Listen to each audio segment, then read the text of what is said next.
ஒரு பேப்பர் கேன்வஸை 2ஆக மடித்து அதை மீண்டும் 2ஆக மடித்து இதில் வந்து பார்த்திங்கன்னா ஒரு பூ இதழ் ஒன்று நம்ம வந்து மார்க் பண்ணி கட் பண்ணும்போது பார்த்திங்கன்னா அழகாக நமக்கு 3 பூ இதழ் வந்து பார்த்திங்கன்னா நமக்கு வந்து அழகாக நமக்கு வந்து வரும்.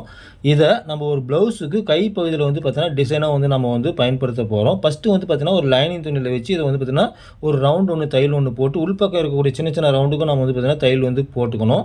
அடுத்து வந்து பார்த்திங்கன்னா ப்ளவுஸ் துணி மேலே வச்சு நம்ம வந்து தையல் போடணும். இப்போ வந்து பார்த்திங்கன்னா பேப்பர் கேன்வஸ் நமக்கு வந்து தெரியாது.